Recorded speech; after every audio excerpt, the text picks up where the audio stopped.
السلام عليكم أحبائي. اليوم نشوفوا مع بعض وصفة الموسكوتشو اليومي بطريقة سريعة جدا. تحضريها على وقفة، راح ما تستعمل حتى آلة كهربائية غير باليد ولا الشوكة، ورايحة تتحصلي على نتيجة رائعة جدا. يعني يجي الموسكوتشو تاعكم يجي خفيف مثل الريشة ومثقب، يعني يجي مثل الأسفنجة، يعني ثقوب فيه ثقوب كبيرة كأنكم استعملتوا فيه الخلاط أو الميكسور أو الباتور. يعني النتيجة تاعو مبهرة فعلا. والسر في التحضير هذا هو مكونين راح نضيفوهم اليوم، اللي راح يعطيو هذه الخفة للموسكوتشو تاعكم. المقادير حنمدها لكم مضبوطه بالغرام وبالملعقه وبالفنجان. اولا استعملت زوج بيضات، كما راكم تلاحظوا البيضات يكونوا متوسطين ولا كبار شويه.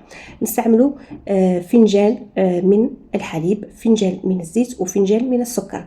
الفنجان تاعي تاع الحليب الوزن تاعو 80 غرام، اللي هي 12 ملعقه.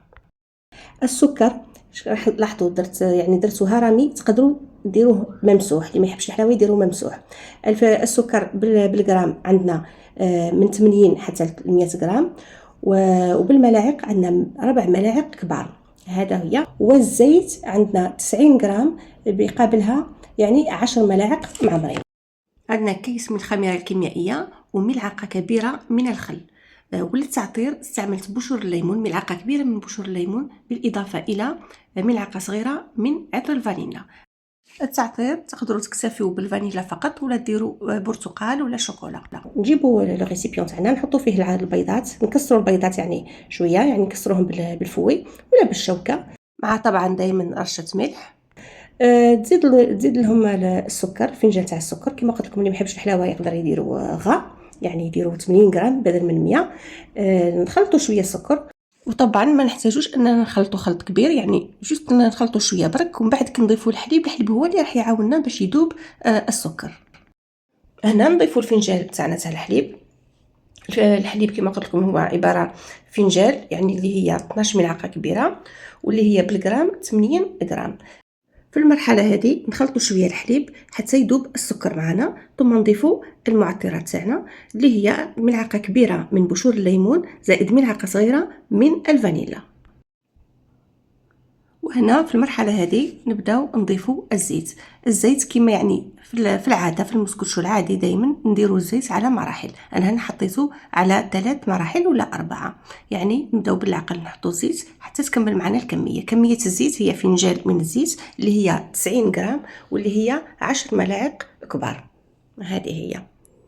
نخلطوا الزيت جيدا، ومن بعد نروحوا نديروا المكون اللي هو النشاء، اللي هو يعطينا يعني الكيك تاعنا يجي ابيض ويجي خفيف قطني. هذا النشاء هذا هو اللي يعطينا لا تكستور هذيك القطنيه تاع الموسكوتشو. ضفنا 2 ملاعق كبار من النشاء. طبعا الملاعق كما شفتوهم هرميين، والنشاء هذا الغرام بالغرام 2 ملاعق هي 45 غرام.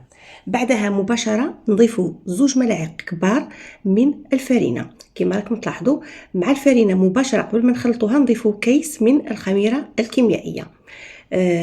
شوفوا جيدا هنا في المرحله هذه بعد الخميره الكيميائيه مباشره نضيفوا الملعقه تاع الخل هنا مع الخميره الكيميائيه راح يفور، راح مباشره راح تلاحظوا ان الخليط تكاتف معكم في المرحله هذه، وهذا هو اللي يعطينا الثقوب هذيك، يعني تجي مهويه الكيكه تاعنا، يعني تجي مهويه.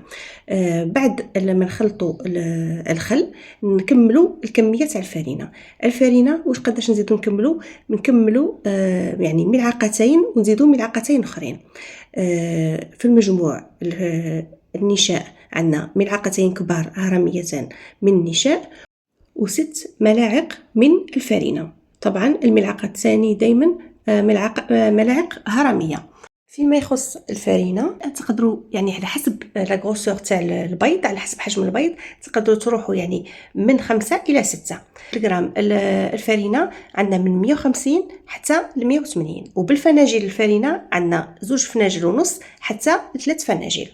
نفرغوا الخليط تاعنا في قالب مدهون بالزبده ومرشوش بالفرينه، ونسويوه بعود الشواء كما راح نسويو السطح، ونحطوه يطيب في الفرن. يعني المسكوتشو تاعنا يطيب في الفرن ماشي شاعل مسبقا، يعني ماشي مسخن مسبقا، يعني مباشره نحطوا القالب تاعنا في الفرن ونروحوا نشعلوا عليه مباشره، ونديروه يعني نار قليله. تقدر تقول اقل شويه من المتوسطه، ماشي قليله بزاف بصح اقل شويه من المتوسطه. درك كل واحد على حسب الفرن تاعو. يعني الفرن يقدر يتغير الحراره تاعو، تحطوها من 160 حتى ل 180.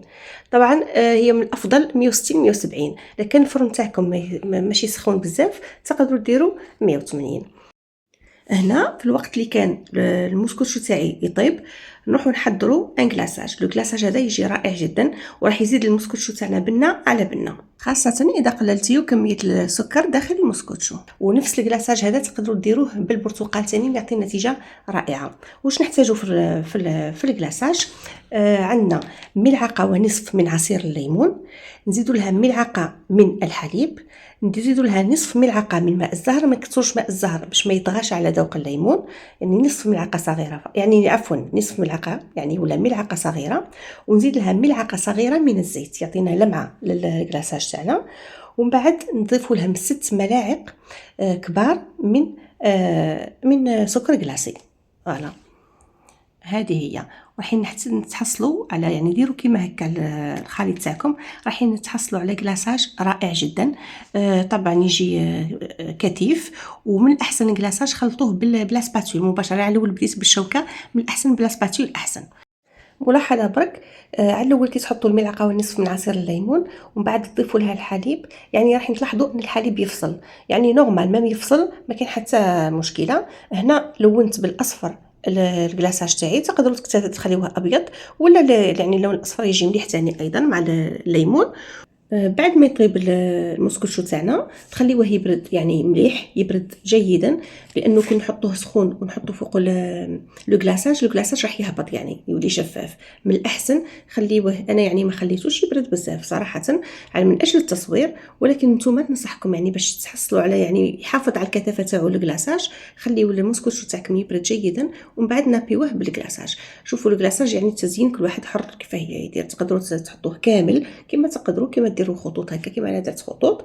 ايضا لو كلاصاج هذا يجي بنين بزاف، وكما ما تكثروش يعني السكر في الداخل في المسكوتشو تاعكم.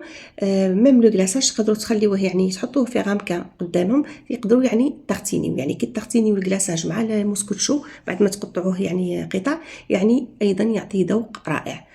لحقنا لنهاية الفيديو. جربوا هذه الوصفة، راني سهلتها لكم، يعني مديتها لكم المقادير بالملعقة بالجرام وبالفنجان، ما استعملتش يعني الأجهزة الكهربائية. وبالنسبة للذوق يعني تقدروا تستغنوا على الليمون، تقدروا ديروا الذوق اللي عندكم متوفر في المنزل، تقدروا حتى ديروها غير بالفانيلا، يعني ما عندكمش حجة باش ما تجربوش الوصفة.